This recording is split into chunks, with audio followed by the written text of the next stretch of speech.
Just tomorrow? I used to be able to do stuff like that. Tomorrow? North. Gotten older.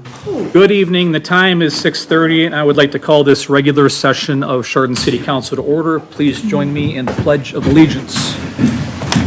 I pledge allegiance to the flag of the United States of America and to the republic for which it stands, one nation, under God, indivisible, with liberty and justice for all.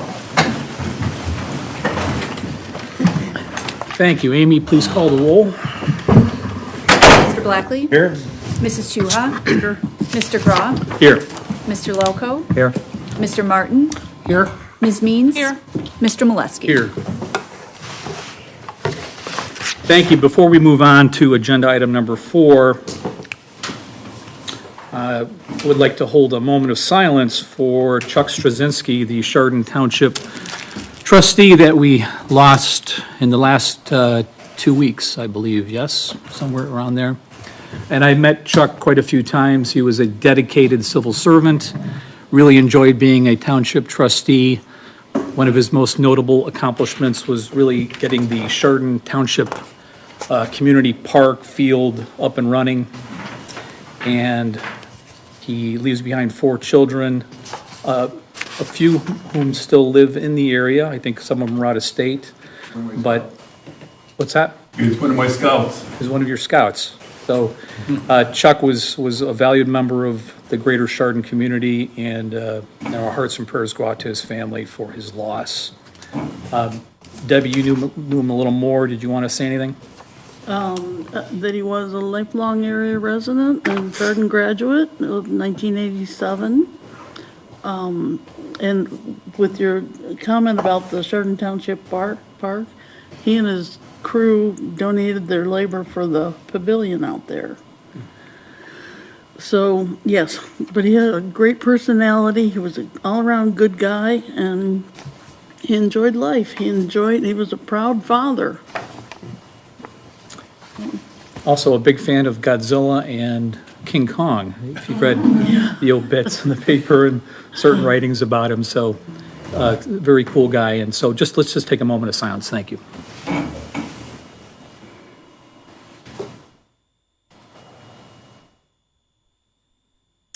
All right, thank you very much. Moving on to approval of the minutes. Are there any additions or corrections to the May 9th public hearing or the May 9th regular session minutes?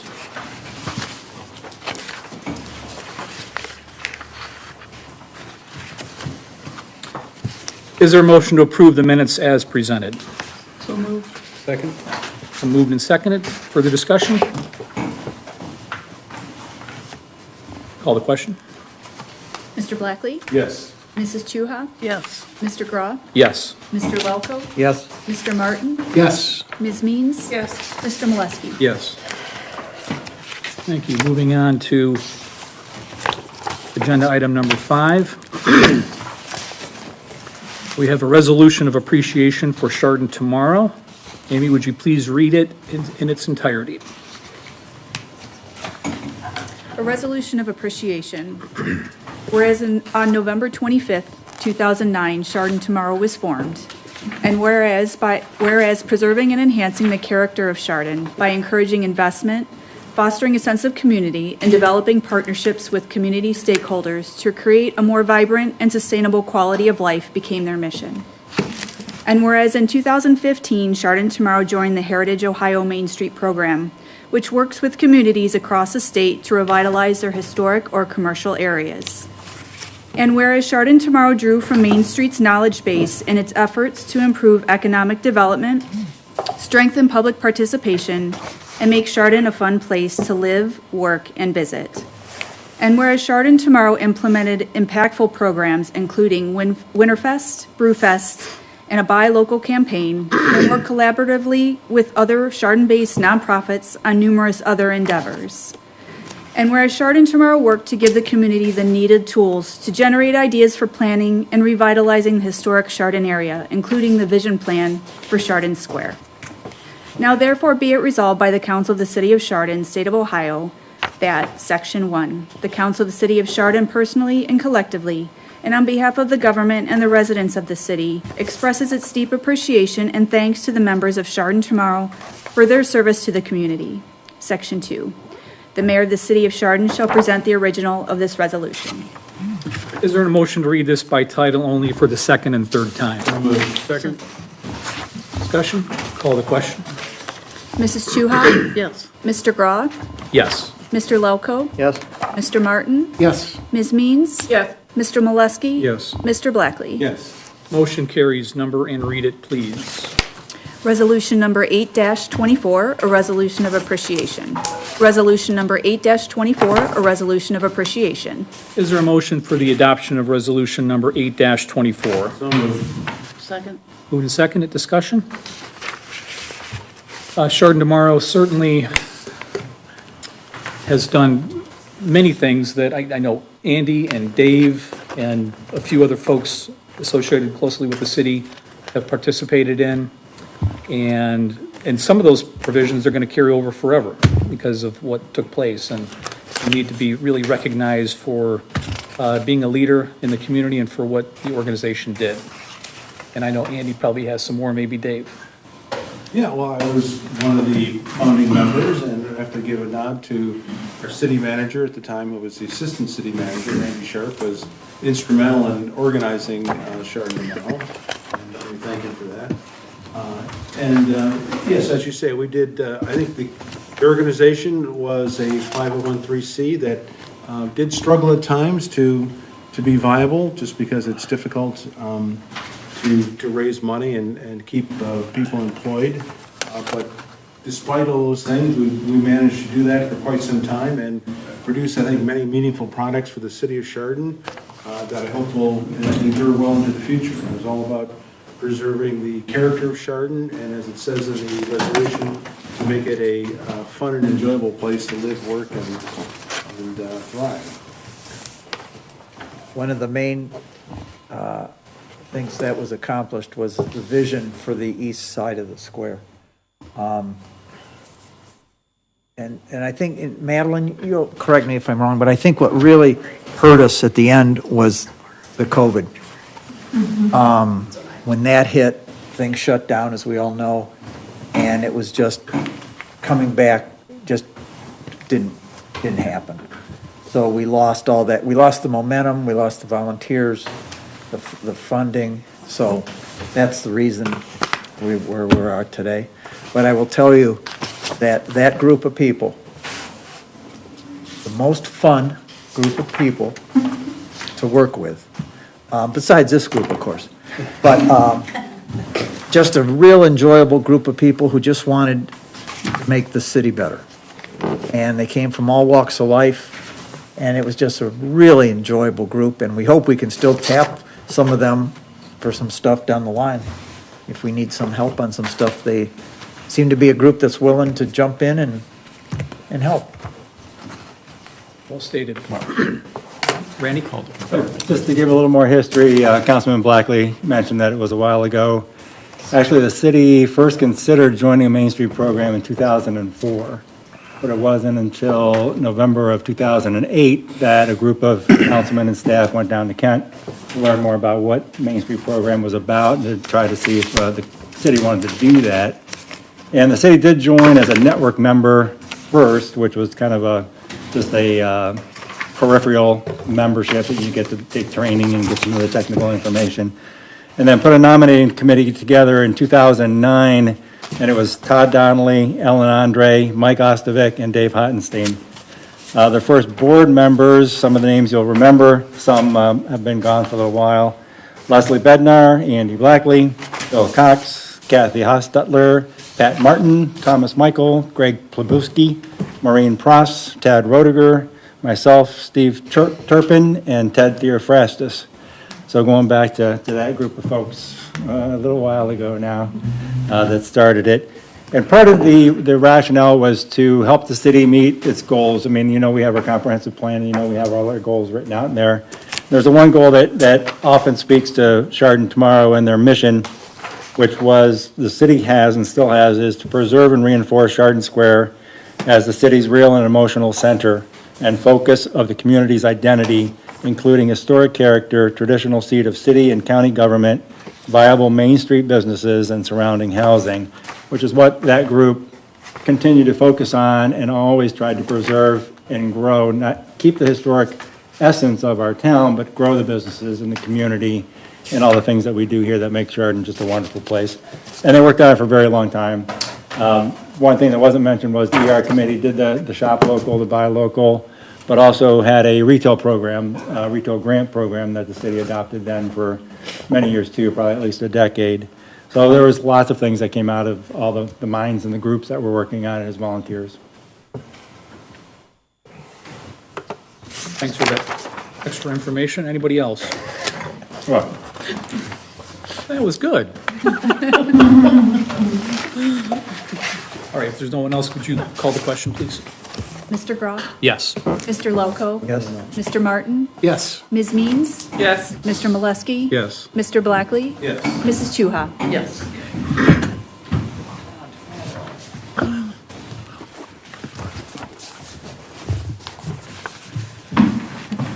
Madeline, come on up here.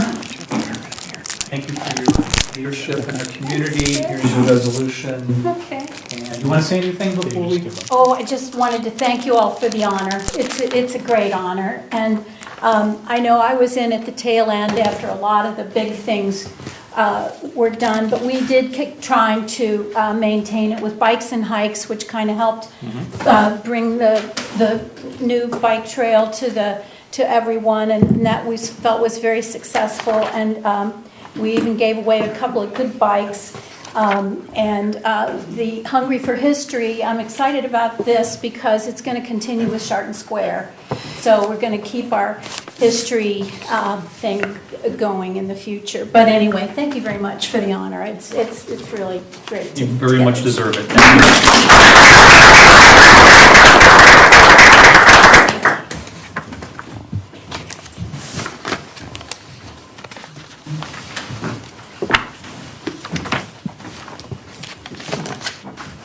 All right, we'll move on to the manager's report. Randy? thank you, Mayor. The first note tonight is payroll, personnel. Patrolman Megan Carney tendered her resignation on May 27th. Her last day was on June the 7th. Megan had begun her work here in the city on May 10th, 2021.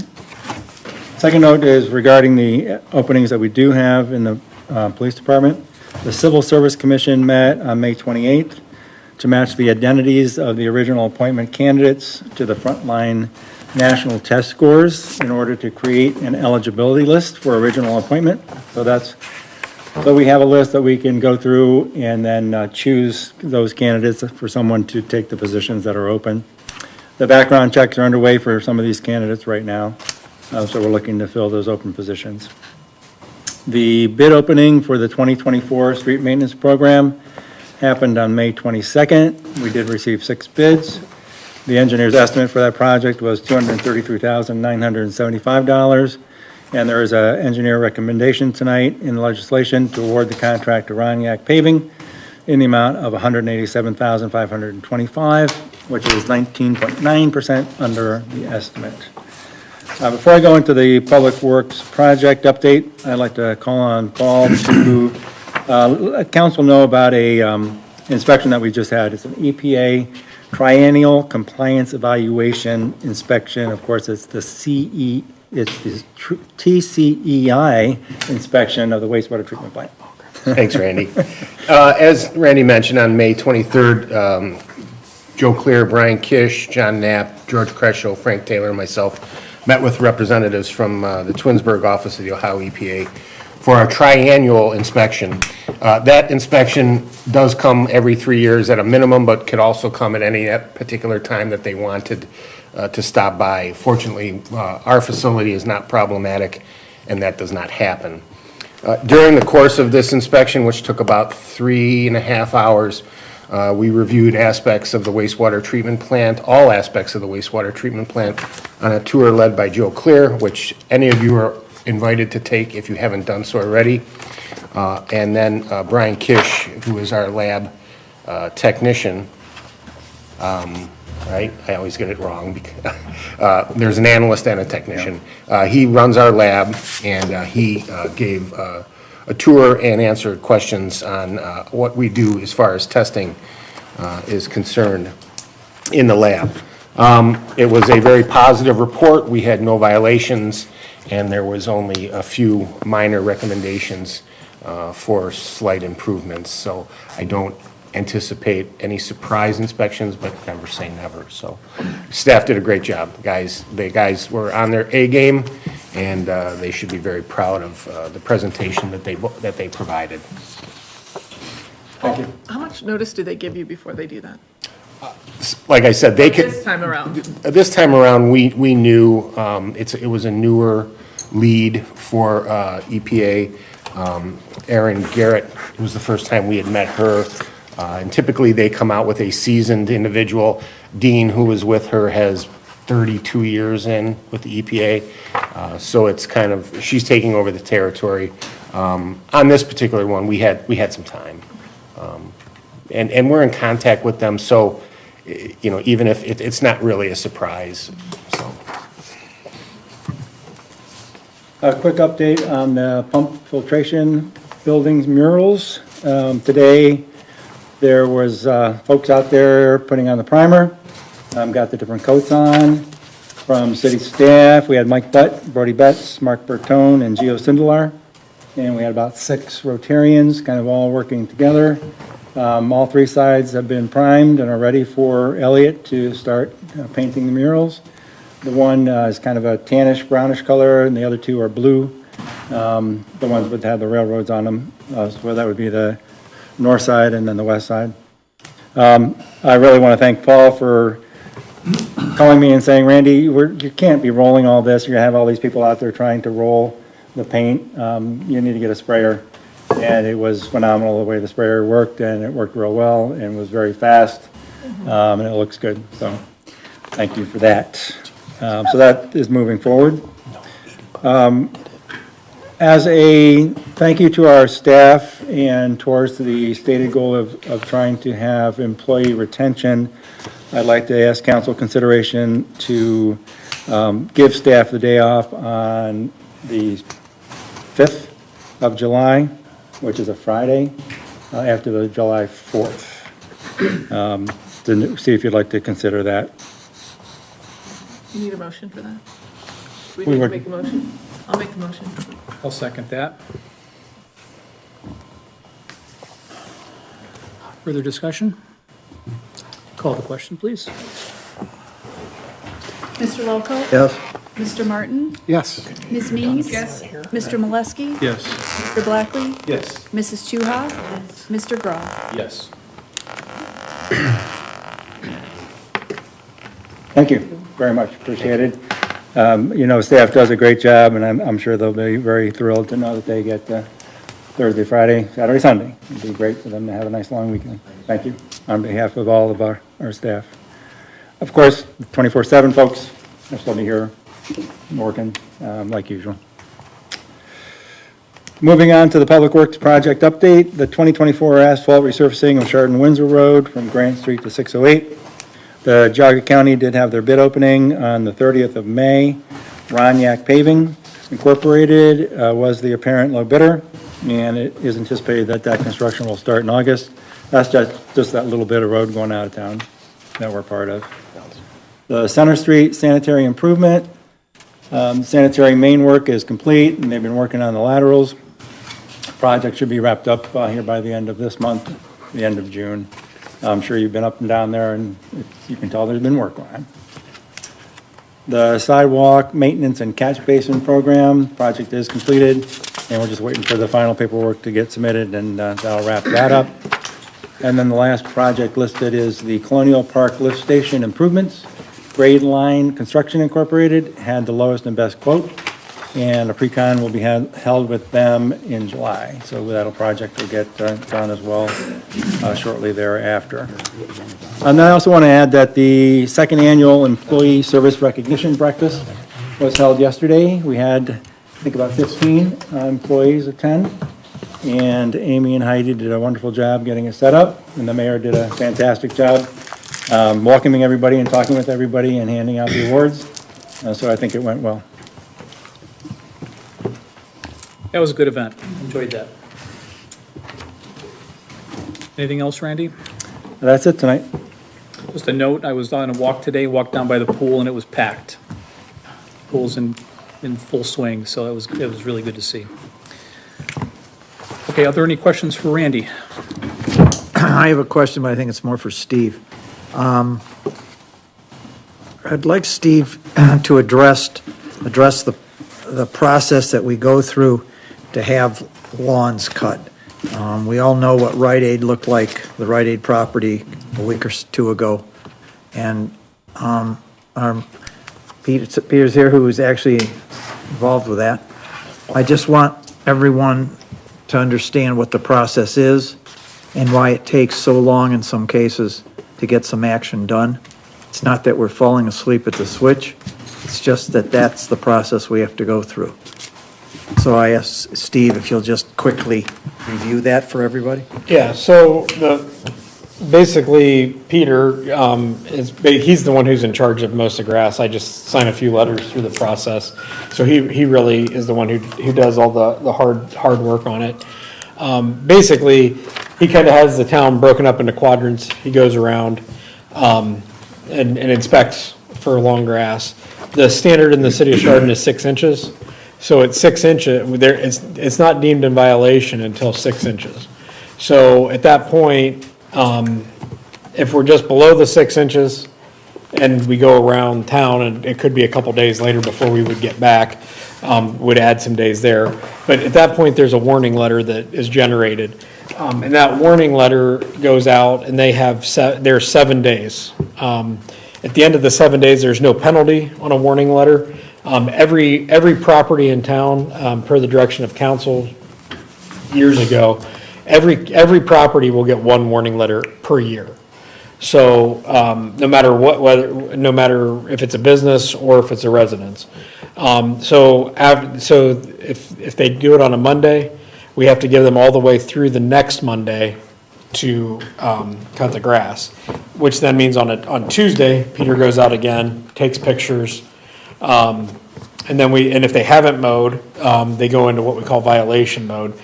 That's a letter that I sign that goes out, and then Peter posts one on the door, and we send it out. They have another 7 days now to mow.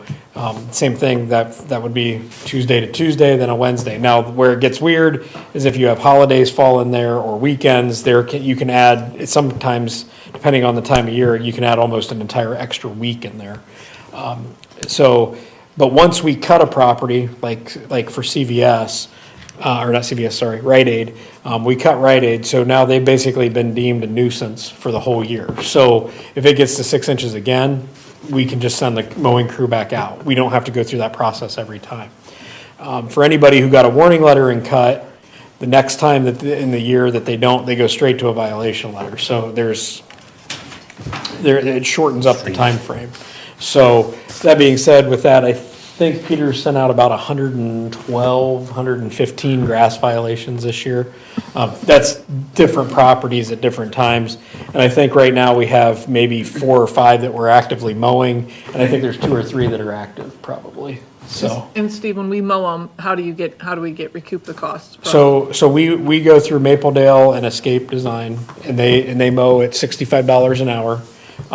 They mow it, they bill the city, and then we send an invoice to the property owner. If they don't pay, I give it over to the finance department, and then they put it they assess it to the property tax.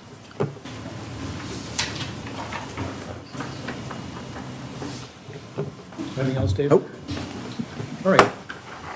Thank you, Randy. Moving on to the Planning Commission report. Good evening, Andy. Good evening, Mr. Mayor. Planning Commission had a busy month. We earned our pay, so to speak. We had 3 meetings in the last month. May 14th was a special meeting. We had a number of items on the agenda. The first item on the agenda had to do with providing a front yard setback variance for 340 Sylvia Drive. so that they could build a porch there, and that was duly approved.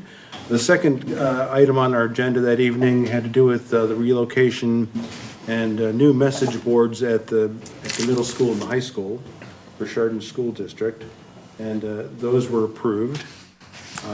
The third item on the agenda had to do with approving an architectural review of the proposed restrooms and concession stand at the Chardon Stadium, and that also was approved.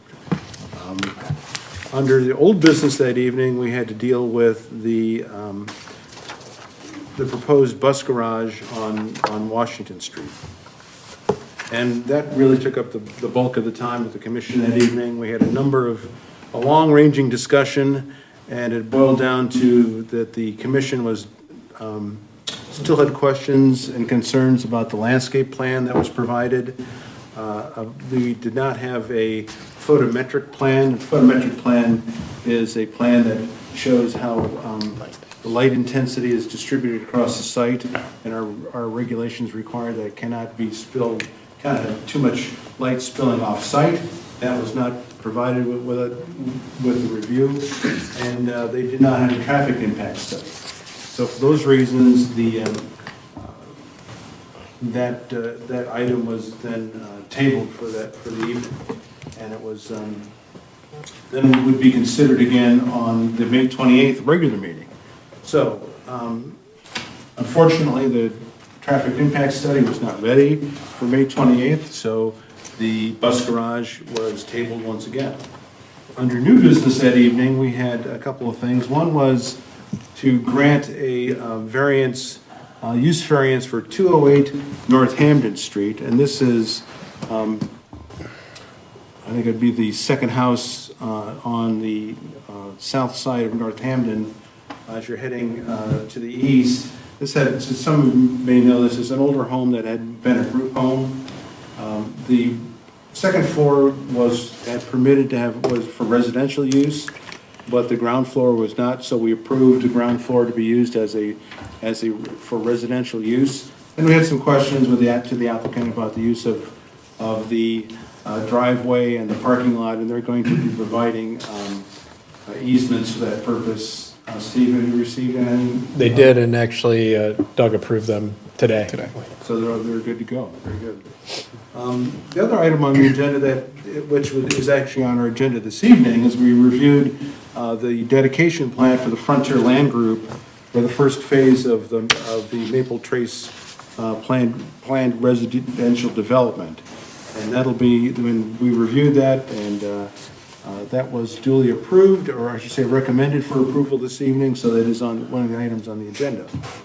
The other item of business, as you probably know from reading of the paper, we had the informal discussion with the Meyer store. We had people from the Wolpert Engineering Group, as well as the local Meyer, or I should say the regional Meyer business agent, and we probably spent over an hour or more discussing what that would look like, and it was a pretty thorough presentation that they gave us. And I think the commission, we had some comments on it. It is and I know there have been some comments, both pro and con, from the public, since that appeared in the paper. Steve, do you want to add anything else about that? I'm going to ask the law director in a moment here just to give a rundown on what leeway the city has with regard to zoning on that particular piece of property. I've heard mostly positive. I've obviously read some of the comments online. A lot of the negative comments were from people that weren't even in the city. So they are moving forward. I talked with the people from Wolpert today. It sounds like they're going forward with a full package submittal probably in the near future, in the next, I guess, week or two. So. Thanks, sir. Well, I'll be, I guess, broad and brief, but when you own property, you get to use it however you like. However, the city has constitutional authority to regulate uses on particular properties. Generally, we do that by enacting our planning and zoning code, which divides the municipality into use districts. uses are permitted in various districts. The key term there is use, not particular stores or businesses. And so you've divided your city into use districts, and the use districts allow for certain uses within the district. And so when a property owner has a desire to exercise their rights consistent with the uses that we allow on the district, that's the end of the discussion. Sometimes the uses aren't compliant, and that's what the Board of Zoning Appeals is there for. But we don't typically get into whether you like a particular business or operation, because that's not really our purview. There are some limited exceptions to that when the uses implicate or have the potential to compromise the health, safety, and welfare of the city itself. So you have business regulations for adult-oriented businesses, you have business regulations for recreational marijuana and medical marijuana. Your regulations are that you can't do it, but that's a right that you enjoy as well. You're allowed to do that on a broad brush scale, but if you were interested in doing that for a particular retail establishment, you'd have to outlaw all retail establishments. And so that's a little bit far afield of what you probably want to do. So generally, those are your rights, and those are the rights of property owners and how they complement one another. So this particular parcel is in fact zoned for a large box store type of development. Yes. And what we've seen so far has been in conformance with that. So we'll see what transpires. So that was that meeting. Then we had another special planning commission meeting this past Tuesday on the 11th to once more consider the school board's application for the bus garage. And we discussed many of the items. The photometrics now have been reviewed and approved. The landscaping, we had comments about that, and we reached a compromise during our discussion during that meeting. However, the traffic study, which was provided on June 3rd and then reviewed by our traffic engineer on June 6th, so we received fairly late but reviewed very quickly, was still found to be lacking in a lot of important data and information. So as a result, that has been tabled once more until the regular planning commission meeting of June 25th. We're really back in, the ball really, so to speak, is back at the school board's court and their architect to get all the information to our traffic engineer in a timely manner so that he can review that and come back with his recommendations, and then we will consider it again on June 25th. Steve, do you have any updates on that? It sounds like Doug and I met with the school yesterday about some other stormwater drainage issues on the property, and it was all indications that we would have the full traffic impact study by Monday, which was the date that we gave them to have, so we could have Kevin review it.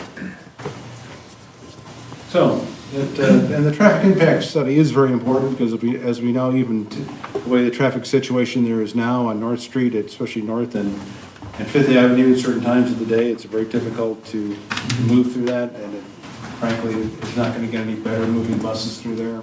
So how that can be mitigated and handled, still we wait to see how what the recommendations for that will be. Can you please answer any questions? But I think comment was made at the last meeting, the work that the school has done on the property already, which was basically taking out a lot of the cement, was allowed. Yes, well, I can tell you they've been doing a lot more work than that on that site. If you drive by there, they've got the detention basin dug, they're doing clearing and compaction in the parking lot.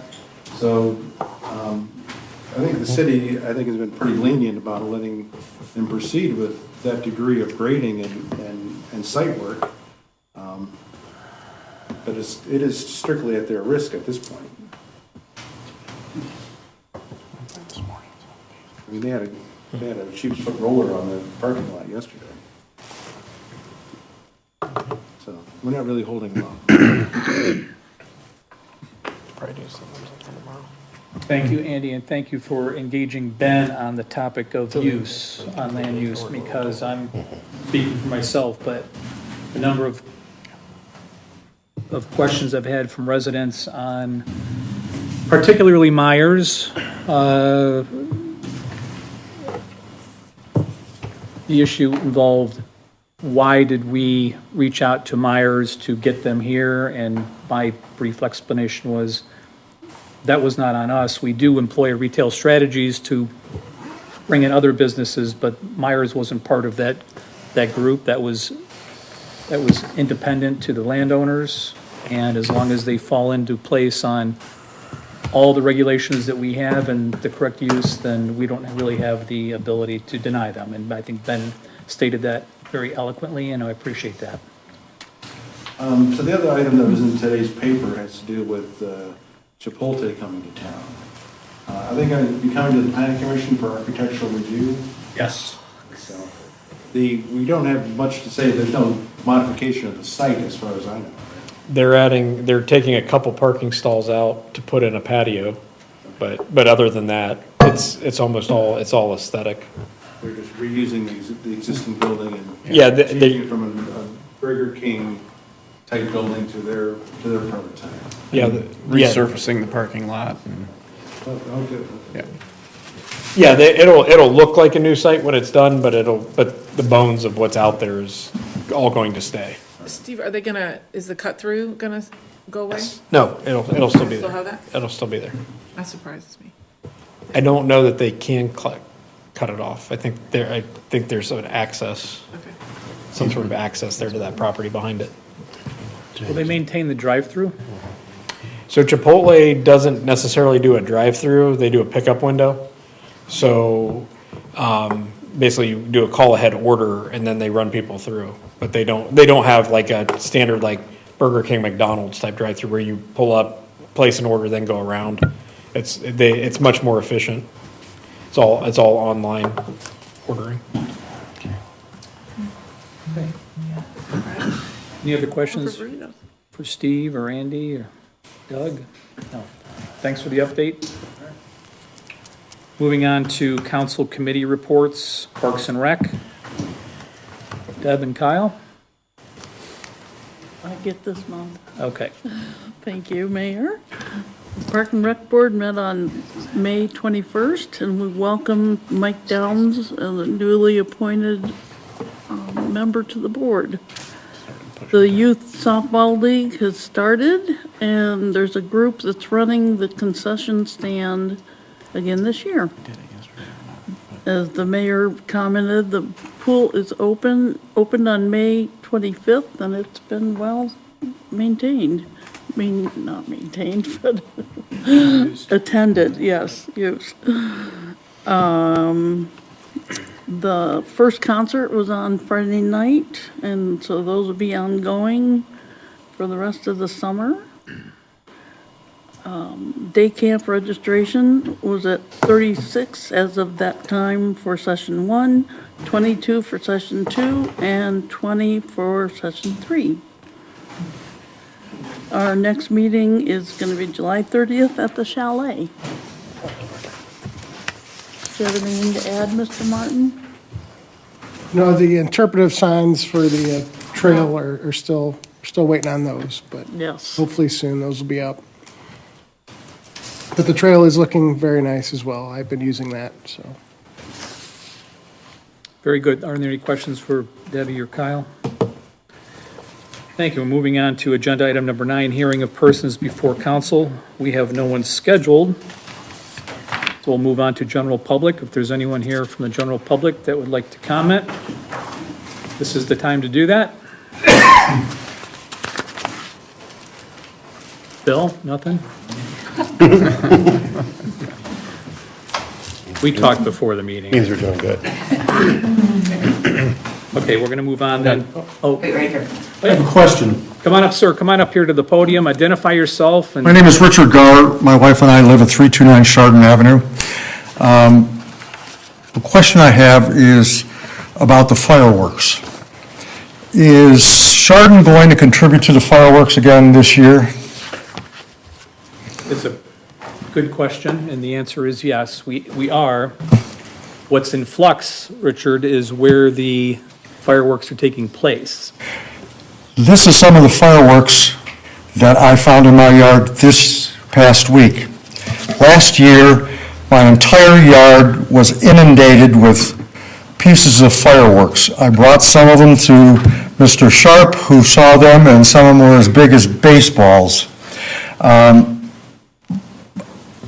I have never had anything like that happen to my property, ever. I mean, literally from the backyard, side yard, front yard, on top of my house, top of the garage. My neighbor, same thing, swimming pool, top of her house. They were out watching the fireworks, and her son was in a wheelchair, and he got hit by one of the fireworks. I'm upset that it occurred and hope that it doesn't happen again. And as I said to Randy Sharp last year, the fireworks are known as the Chardon fireworks. And by proxy, basically, most people think that the fireworks are put on by the city of Chardon. And I know that basically Mr. Jebnikar and his group put it on, but it's not known as Mr. Jebnikar and his group's fireworks. It's known as the Chardon fireworks. And I'm hoping that I don't have the same problem again this year, because if I do, I would like the city of Chardon to pay for my cleanup, because you're contributing to it, and I would like the school board to do the same. I just couldn't believe the amount of debris that was in my yard. And like I said, this is what I found yet this week. I'm still finding stuff in my yard coming out of, various places, out of the bushes, the trees, etc. And I just want to bring this in front of the council and find out what is being done to eliminate that same situation this year. So since last year, and we did listen to you and others, we did speak with the Chardon Area Fireworks Group, and our recommendation at that point was to push the launch site much further past where it was last year. In fact, right now, our recommendation is it's back east of the tennis courts. So you know the area pretty well, and so we moved it hundreds of feet. Yep. I don't know how many hundred exactly, but a substantial distance to avoid the problem. What's been presented to us, Richard, is that the group may wish to relocate the launching area to south of the Walmart area. We're supposed to hear that tonight on what's taking place, but part of our direction is that, once again, we moved it much further away to avoid what you experienced and others. And then, speaking with other council members recently, they want to make sure that there's adequate provisions for cleanup based on if there's any fallout from the area. I'm not against the fireworks, believe me. That isn't the point. The point was that, like I said, there was so much debris in my yard and my neighbor's yards that it looked like somebody had dumped trash everywhere in the yard. And I was just hoping that it didn't happen again this year. And, in speaking with the superintendent of schools, I said, why did they move it from where it had been previously been, the site previously? And he said, well, because they didn't want debris falling on the roof because it would void the warranty of the roof. And I said, well, how does that, I said to Mr. Jebnikar, how does that affect me then? If, the stuff is falling on my roof, if the school doesn't want it on their roof, I sure don't want it on my roof, and nor do my neighbors. And so, like I said, I hope council will address that tonight, and that, the same situation doesn't occur. Thank you so much for giving me the time to address you. Thank you. I would just like to add that I happened to be at Rich's day or two after last year, and what he says is absolutely true. Debris that we picked up in his yard, obviously I didn't go up on the roof, but it was phenomenal. After this happened last year, the fire chief went out and spent some time and put a lot of effort into, finding a new location and calculating, calculating if the wind was, active that day, all these different variables to try to ensure that the new, and this was why we made this recommendation for the new site down by the tennis courts, past the tennis courts. And had the fireworks folks came out, they looked at it too and said, can we launch from there? And they said yes. So I just want you to know that everyone took it seriously when you came and presented all of that. So I don't want you to feel like that maybe you didn't hear about everything that's been going on since then, but there's been a lot of conversations about that. Okay, anyone else from the public? Please state your full name, where you're from. Kathy Leonello from Sylvia Drive in Chardon. I just have a question. I'm going to get a porch added onto my house. The person that's going to do it talked to somebody in the city, but they need more permits to be submitted, and he didn't realize it. But yet I can't start my porch until I get permits. How can we do that with the bus garage? Like pouring, cleaning out without all the permits. So can I? Yeah, the school has a They have demolition. a demolition permit. Do they? Okay. Because I want, 'cause it's pushing me back another 6 weeks. Have you applied for your permit yet? Have you- No. I hired an Amish man, and he doesn't use computers. So I have to run off everything for him. So, Well- okay. Steve People at the are end of here. the table there can help you out greatly if you, Yeah, he said he talked to somebody, Chris Kurtz I don't know, I mean, he might have talked to Peter too. I don't know. from Superior. I didn't talk to Peter. But I remember. Peter, can you just come sit here? Sidebar. Come sit next to Steve. all right, anyone else? Thank you. Moving on to old business. We have no old business. Moving on to new business. A, we need to set a public hearing, a date for the public hearing to provide the public an opportunity to comment regarding the 2025 tax budget, and we are proposing July 11th, 2024 at 6:25 PM. Does anyone have any reason to believe that that would not work? What time? It's before our next council meeting, 6:25. 6:25. Thanks, everybody. 1820. About 6. Not only That sounds great. dead end. Everyone good with that? Better doing it in the field here. Eastern Daylight Savings. Okay, just stop. We don't need to make a motion on that, do we?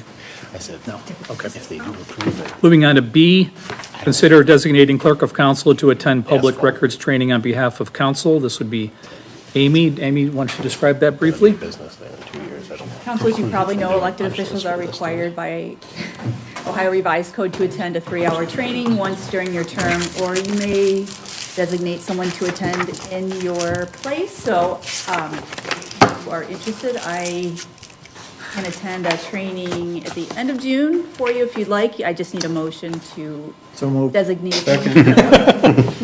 Third.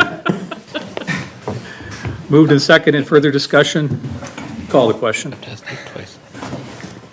Mr. Martin? Yes. Ms. Means? Yes. Mr. Molesky? Yes. Mr. Blackley? Yes. Mrs. Chuha? Yes. Mr. Grau? Yes. Mr. Lowe? Yes. Thank you, Amy. Moving on to new business C, consider amendment of decision for the Maple Trace PRD Phase 2A, subdivision plat of record and dedication of subdivision public improvement. And this is on Ben. Thank you, Mr. Mayor. Appreciate it. Council has before it an announcement decision. You also have legislation that will adopt the announcement decision as well for the Maple Trace subdivision Phase 2A plat of record and dedication. Been reviewed and inspected, and everything's up to municipal specifications. And so this will be the first step in the many steps we'll take today to get that dedicated to the public. Are there any questions for Ben? Call the question. I'm sorry, do we need a motion? You need a motion. Yeah, Motion okay. I'll make a Make the motion to approve the announcement of decision. Second. Moved and seconded. Further discussion? Call the question. Ms. Means? Yes. Mr. Molesky? Yes. Mr. Blackley? Yes. Mrs. Chuha? Yes. Mr. Grau? Yes. Mr. Lowco? Yes. Yes. All right, moving on to new business D, discuss 2024 fireworks. I saw Dave and company came in. Come on up, Dave. Perfect timing, huh? Yeah, you're Ann Company. Okay. Ann Company's Ed Babcock. Yeah. Okay, I was watching the meeting across, back in our offices, and I saw Rich, and I hope he understands we're trying to do the best we can. But, I'm sure he does, so I've got some things here, some information for you, and these are, because this is the last year we're doing the fireworks, I cleaned out the closet, so you can all have a hat. And please pass the maps around. I've got 7 or 8 maps, so you can see the different options to talk about. Ed and I have been talking about alternative sites. Chris and I have talked about alternative sites, and so Ed's going to take the lead now in this discussion for some other ideas. Okay, thank you. Yeah, Ed Babcock is down. Give a little bit of history on the whole fireworks and how we got to this point. Forever and a day, growing up, the Chardon Chamber of Commerce put on the fireworks. In '76, the Bicentennial Committee got all excited and said, "Oh, we'll do it." So that was great. But in '77, the Chamber didn't want it back. So I was sitting at a JC meeting with Mark Bird. He says, "We're not going to have any fireworks this year." And he says, "We can order them." And so at that point in '77, the JCs started doing it. I ran it until they kicked you out at 35 years of age, which was 86, sorry. And then the JCs tried for a couple more years, and then it just went dark. We did not have fireworks anywhere. There's a few of us sitting on Jim Highway's back porch bemoaning the fact Chardon didn't have fireworks. So we just said, what the heck, we'll just do it. So we're not a village group or city group. We're not an official group at all. It's just a group of friends started this. It's been 31 years that we've been doing it. In all honesty, I shouldn't be saying we, because right off the bat there was some great support from other people, and then came down to just Dave and I. In all honesty, David's been doing all the lifting for the last 25 years probably, and he's done a good job with that. When we first started shooting, we did it on the old football field, which is now a track, and that worked very well. And then, as we said before, they put a new roof on the school, so they didn't want us there, so we moved a little bit behind the baseball field down in the valley. That was kind of okay, but then we were moved down to the parking lot east of the school, which is further away. And now this year, last year when we were looking around, we tried to find a place that might have a better visibility, better viewing, even better parking and traffic control. And we didn't pull the trigger last year. Now we've been asked to move another 600 feet to the east, which is quite a ways down. And so we've been looking more seriously on, where can we do this? And a place that stands out very well is Meadowlands South or Loretto Drive, whatever the dead-end cul-de-sac is called, because it's away from houses. We can cordon it off so people don't try and get close to the fireworks, which is an issue. It's clearly a lot further from Mr. Garr's house. And there's concerns. When I talked to Randy about this, he said, we're kind of okay with it, but you need to talk to some of the neighbors in proximity. So we talked to Aya Felice and Mr. Cook, and they both thought it was fine, no problem whatsoever. Walmart being the biggest, closest store, David did talk to the manager there. She said, fabulous, we can use all the traffic we can get. So she was happy with it. Also spoke with the nursing home, and they were fine with it. So we think it's a better spot. It's high ground. We keep getting lower. The spot where they want us to this year is 25 feet lower than last year, and that was lower than before quite a bit. So we'd like you to consider allowing us to shoot on that dead-end street. And any other questions beyond that, please ask. Ed, did you engage Sages at all in conversation? No, they're further down. That's why we didn't. We just were asked the contiguous, which is Felice and Cook.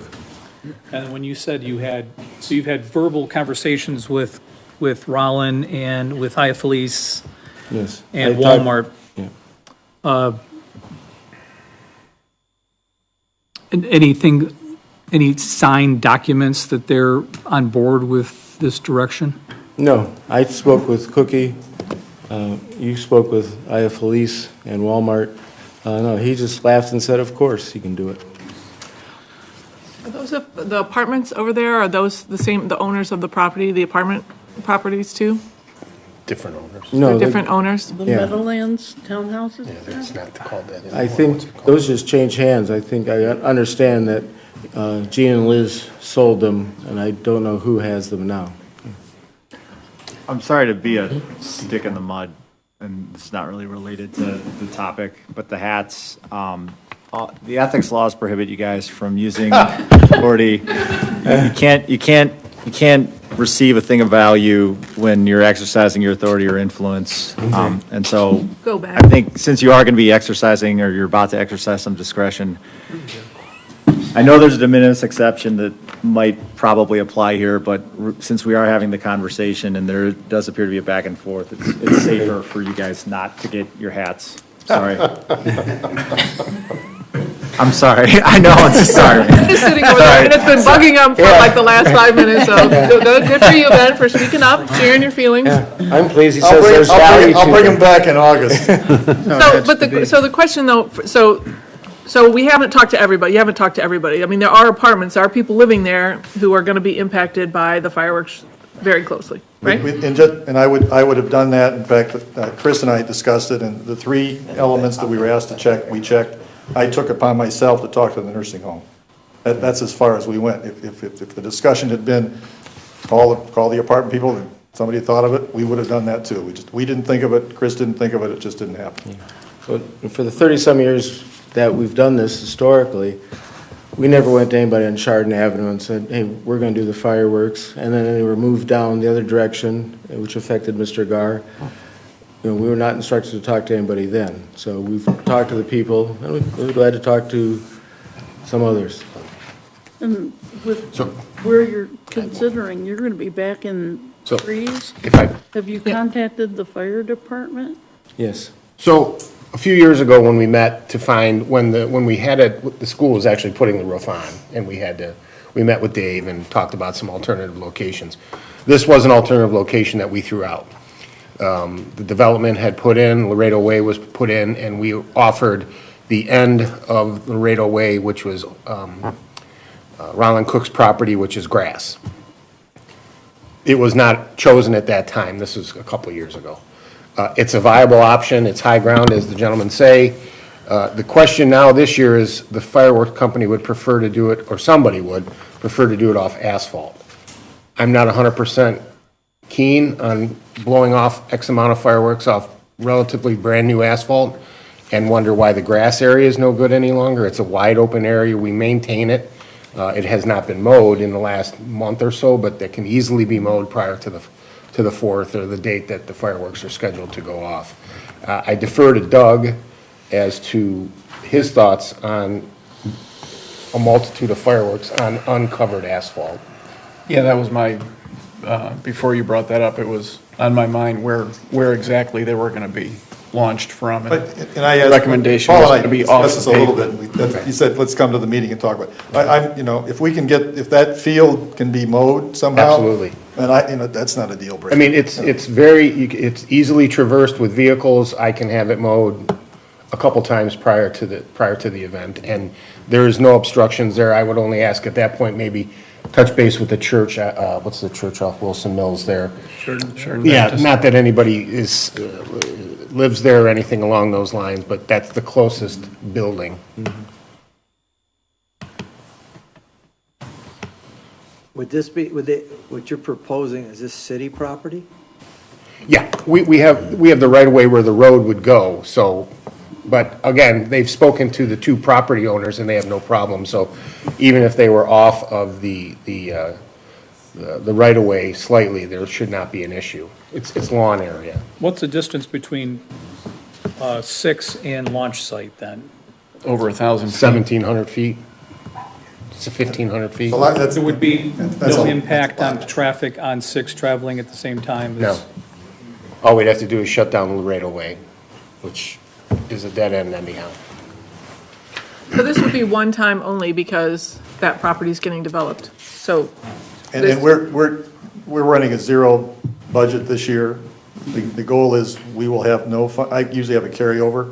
Right, That's but- not the goal this year, and we're done. But even if you change, if somebody else wanted Yep. it, it's not gonna be there next year, no matter what. Unless, Yes, unless, it's- unless nothing happens there. That could be, it could be a potential site next year, nothing happens. Yeah, it probably wouldn't be for next year, though. I mean, I'm just saying, we're making the decision to move it for this year with the understanding that most likely it's not going to be available to do it.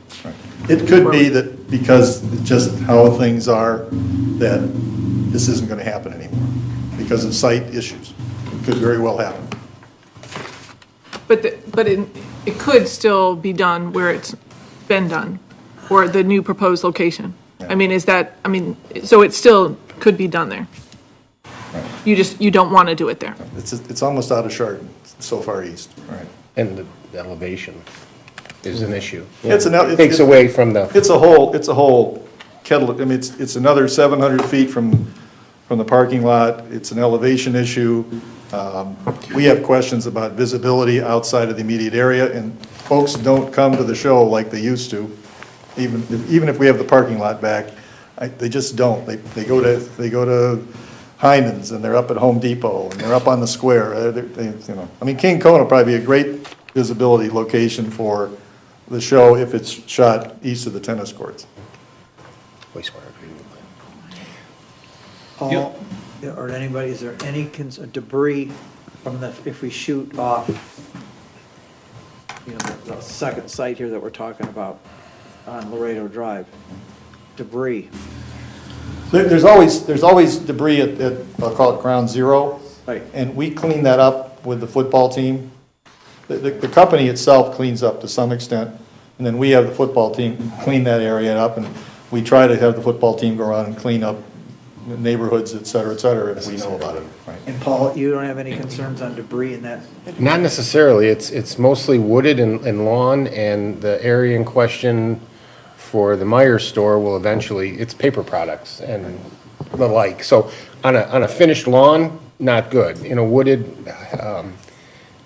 area, I don't see it being an issue, but I don't want to speak for the property owners. It's, for our portion, I don't see there being a problem.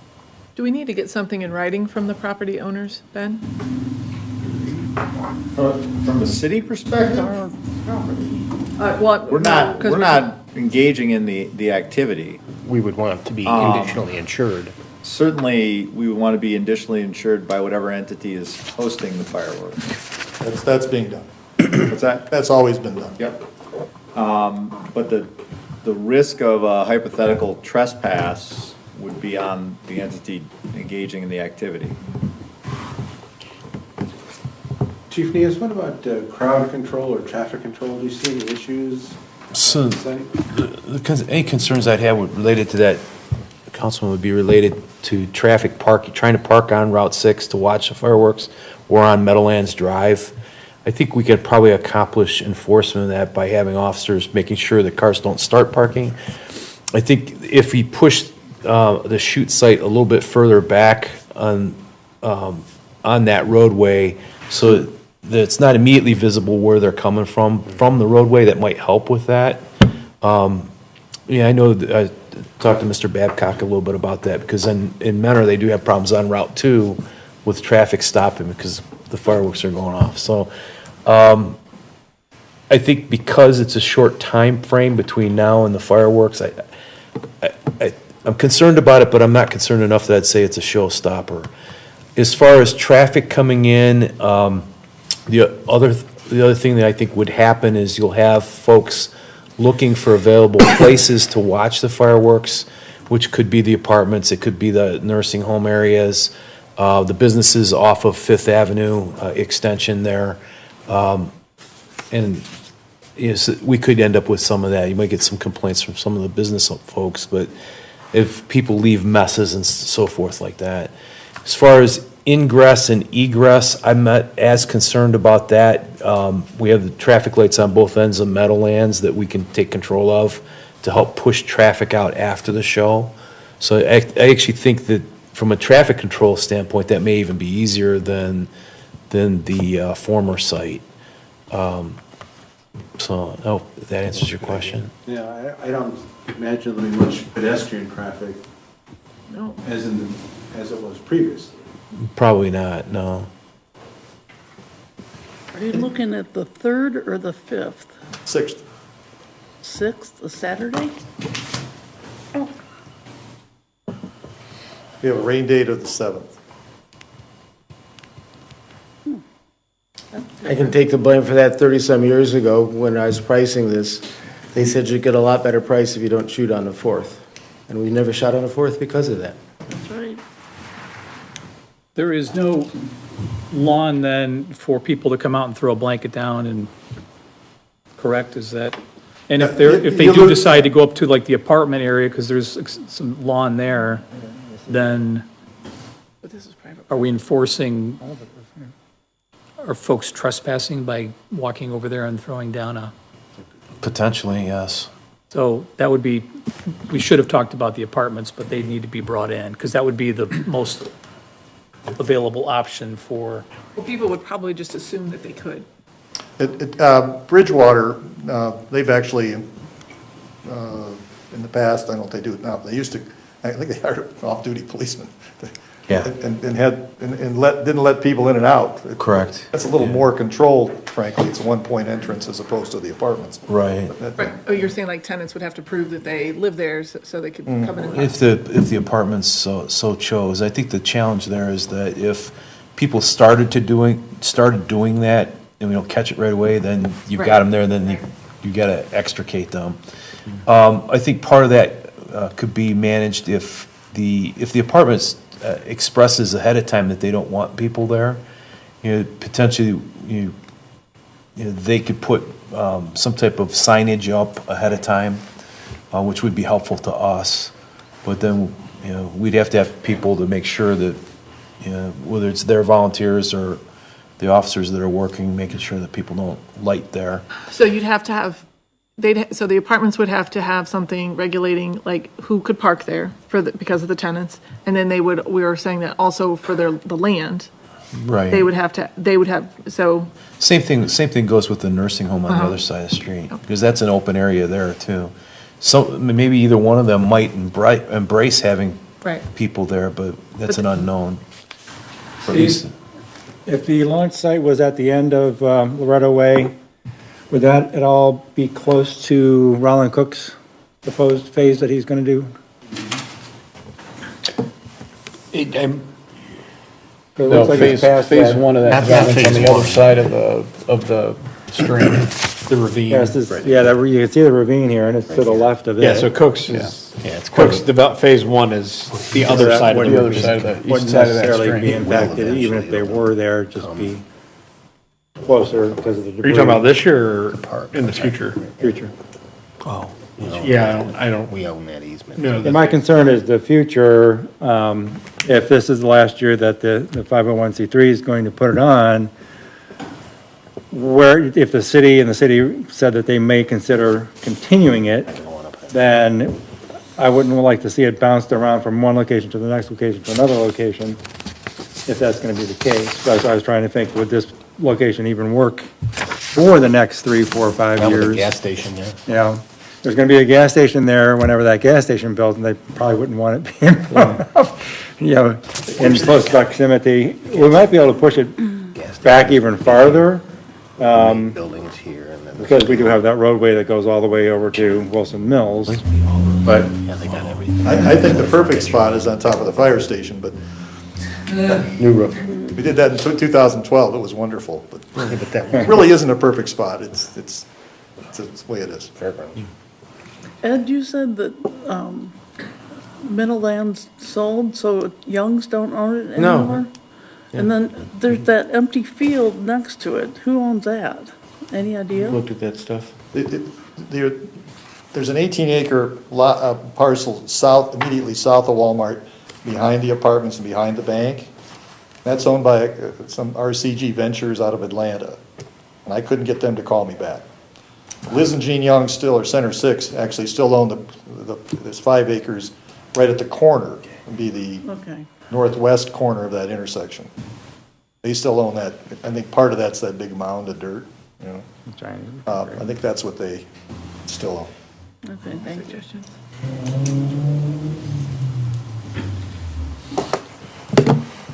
Well, there'll be, you'll have a challenge of re-educating people on what's going on. An right? education It's in our curve. blood that Yeah. fireworks are somewhere around the high school. Agreed. And there's an element of, that's the more residential side of town, and people walk to the show and all that whole element is part of that. This is definitely, from a visibility standpoint, unquestionably increased visibility. I mean, the whole west side of town will see it, everything on the west side will see the show, much more, because it's 100 and some feet higher than the, we'll call it the tennis court site, and it's near a lot of the open areas. It's just different. Well, you'll need to engage the apartments and I'll get them on board. Sure. To the best of your ability. For Ben's statement, you're going to include us on the insured issue of all this. We have confirmation from police and fire that the location could work. No impact on Route 6 with traveling.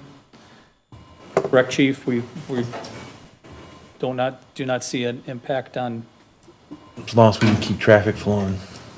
We can put no parking. Which with signs and officers. If you can think of anything else that, after the fact, would be something, you should have done this, let me know ahead of time so we don't get caught. Well, why didn't you do that? We'd love to anticipate those things if you can think of something that we need to do. The only thing, when we're sitting here talking about the last year, whether the city takes it on and so on, we have this history of where it's taken place. And I recognize that there's an elevation issue there. But,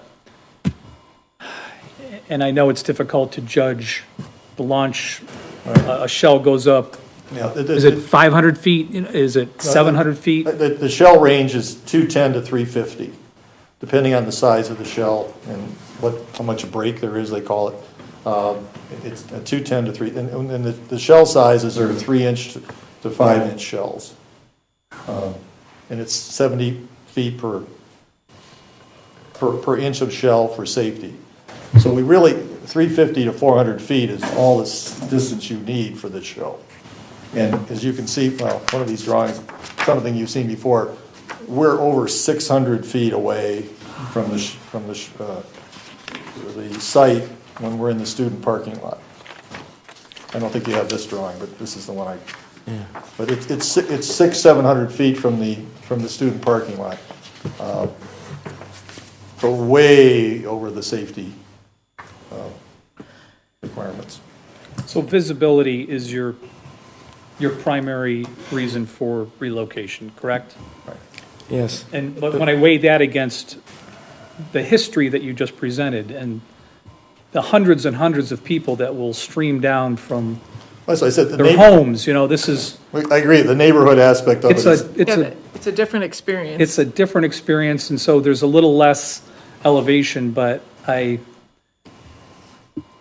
think we have enough to say you can proceed with this plan, but I'm just from a person that's attended forever, Ed, So a little lower, hey, for us that don't want to lean our heads, we're looking more out at the horizon a little bit.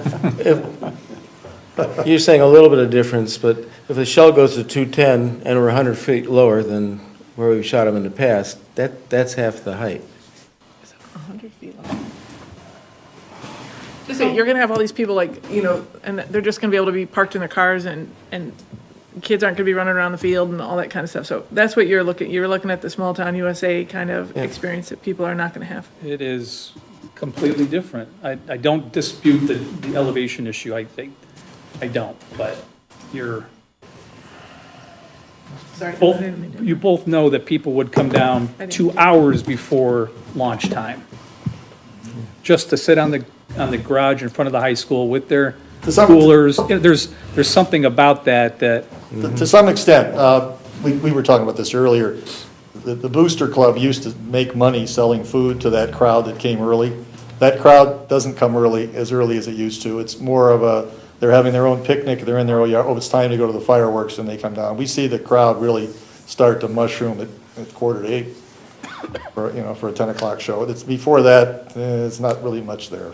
But. Yeah. And we realize we have to reach out to re-educate people, whether that be through the city's website, through GTV, getting out on social media as much as we can, even just trying to, maybe blanket mail, citizens of Chardon.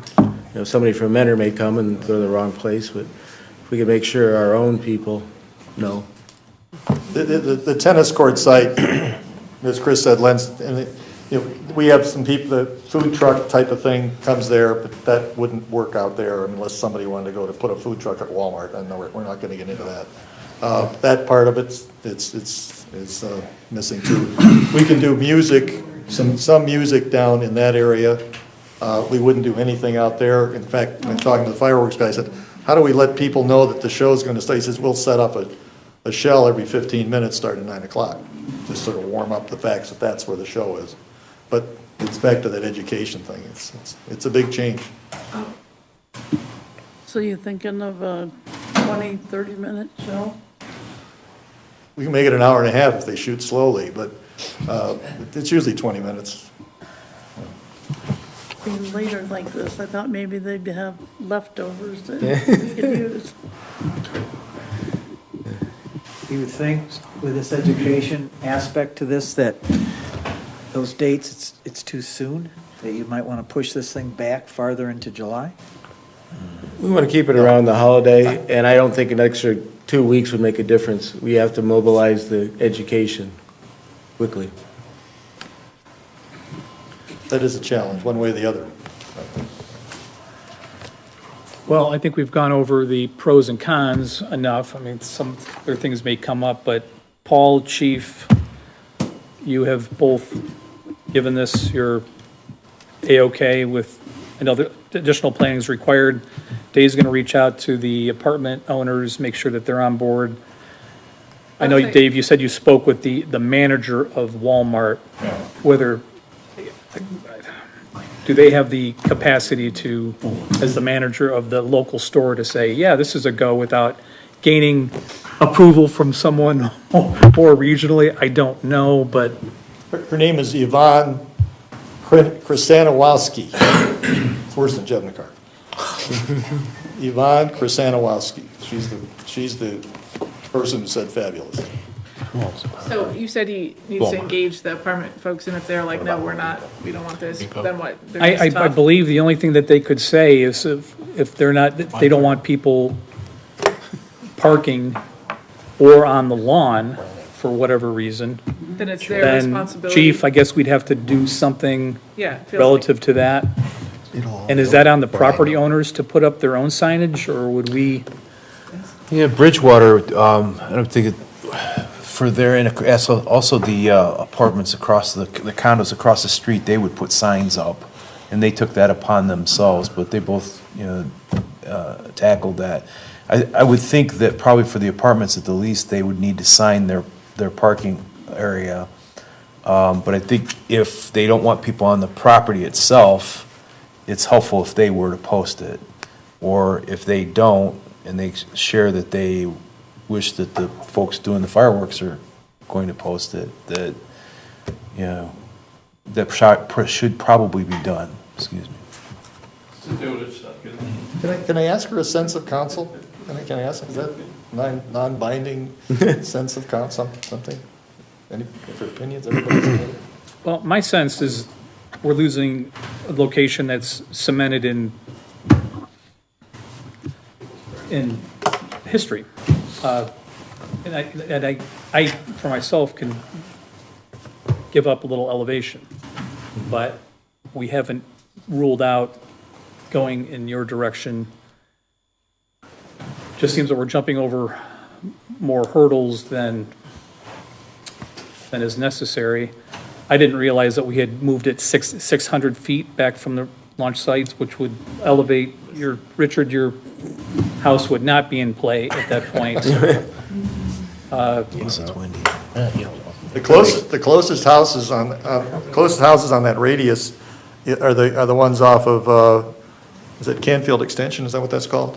Mm-hmm. Yeah, those are the closest houses. And they're by that little softball field.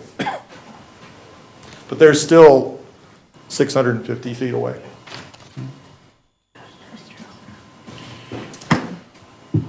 I think everybody needs to know what's happening to move forward, because we're getting phone calls, we're getting, Correct. Messages, when is it going to be, where is it going to be? I think the direction for these guys too needs to be clear tonight, if council is on board. Even if Dave calls them and says, hey, you might not be happy about it, but you're gonna have to post some signs, but this is gonna go forward or not, or it's gonna stay where it is, because we're only 3 weeks away, Right. guys, from this happening. And if we wanna get it up on the digital signboard and on Facebook and things like that, we gotta start getting that messaging out as soon as possible. Or else it's going to really be a mess with everybody going down to the old site. It's gonna be hard enough. There will Gotta be, try really hard. there will be people who will do that. Oh, absolutely. Absolutely. I will put if we flip it, I will have signs up as much as I can put signs up down there. But there will still be people who, that's how it works. I just don't want us to have a bunch of people coming to the August meeting complaining about that, we didn't, Don't put them on. the folks who do live over there, that they were, inconvenienced, or they didn't know, or somebody was trying to come home from work and couldn't get into their own, their own home, So I just want to make sure that if you're going to reach out to them, can you include like Chief or somebody else on Randy, somebody else on so we know, so that, sorry, I'm not trying to give you more work, but I want to make sure that those folks know what's coming their way for that. Because it's just a short period of time, but.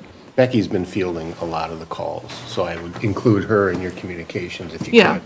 could. She's waiting to hear, so she can actually Yeah. start.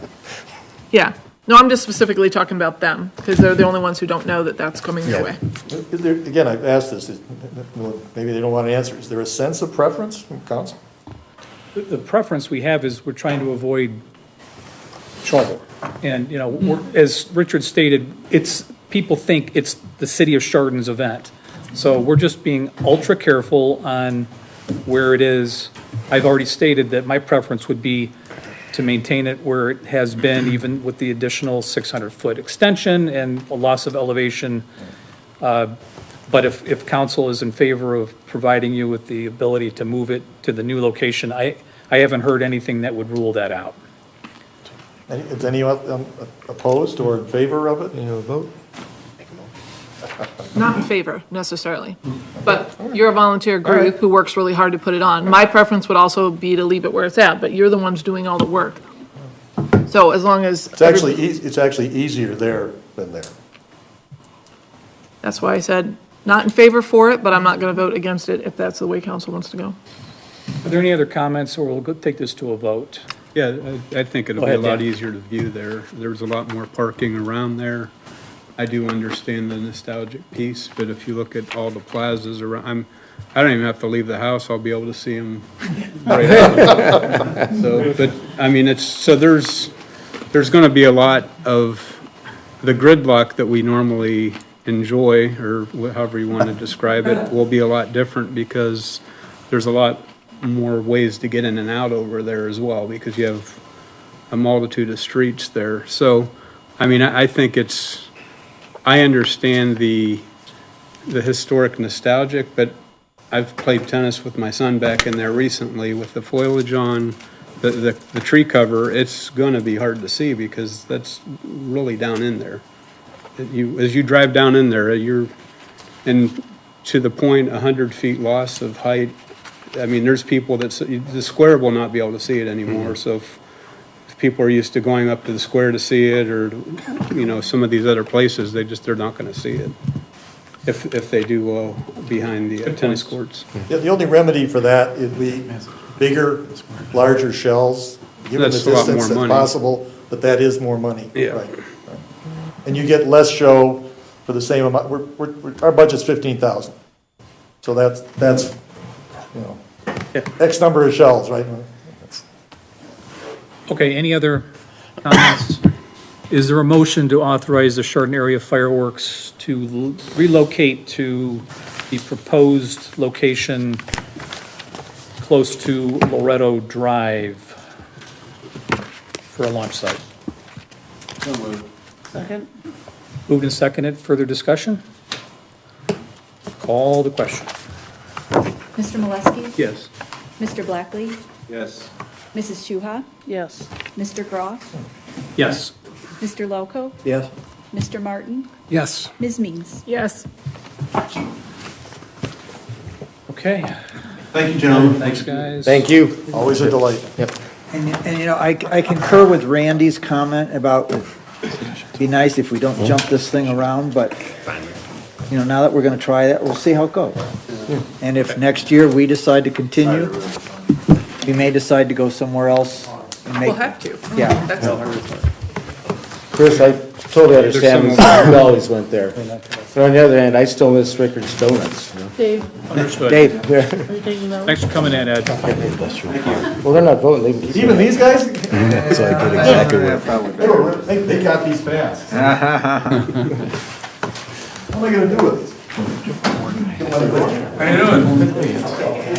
you doing? All right, we're going to move on to Agenda 12, legislation. Would anyone like this ordinance read in its entirety?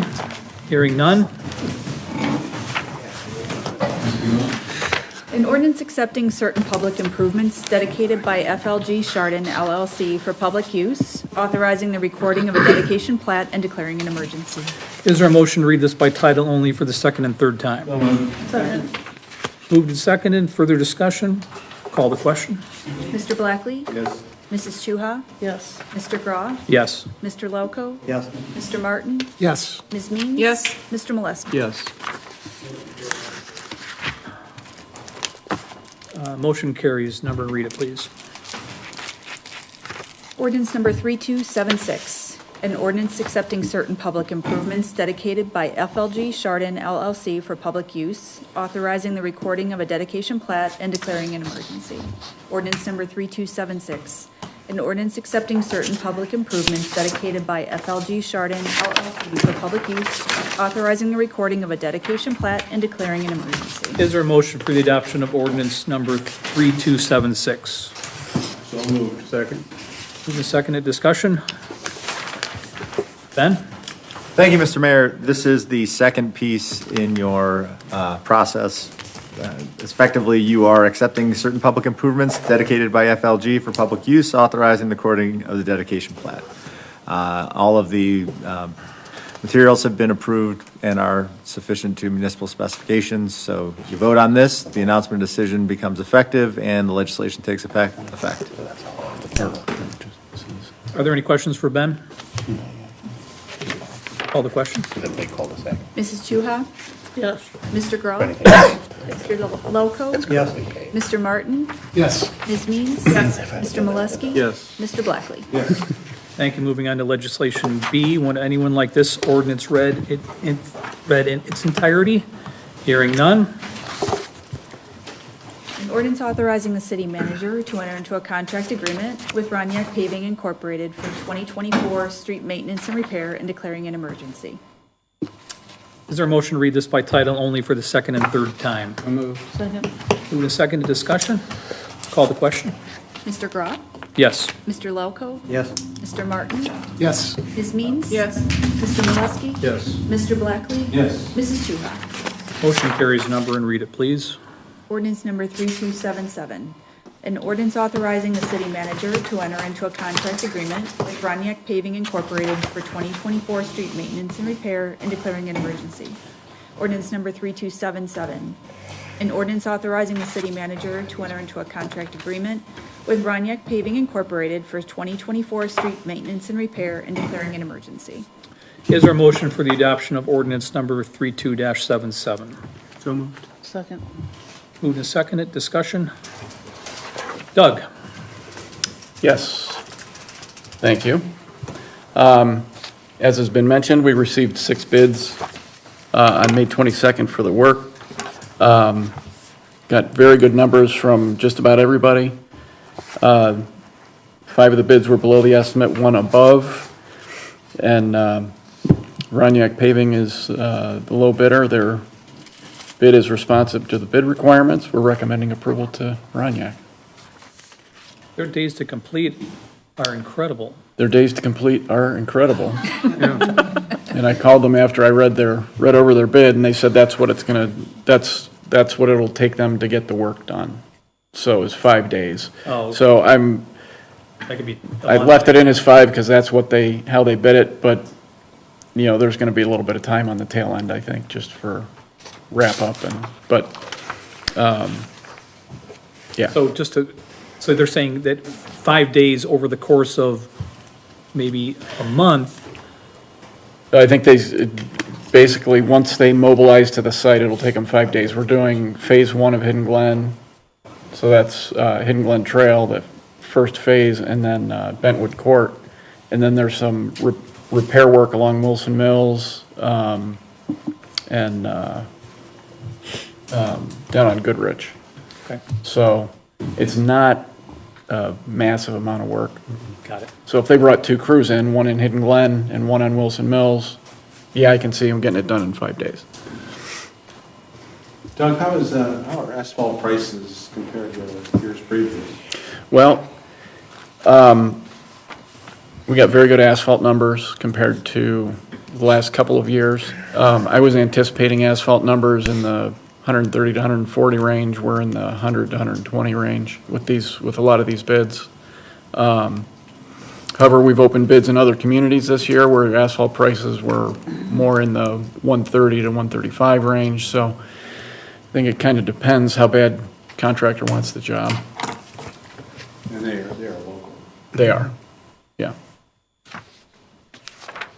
Any other questions for Doug? Please call the question. Mr. Lelko? Yes. Mr. Martin? Yes. Ms. Means? Yes. Mr. Molesky? Yes. Mr. Blackley? Yes. Mrs. Chuha? Yes. Mr. Groff? Yes.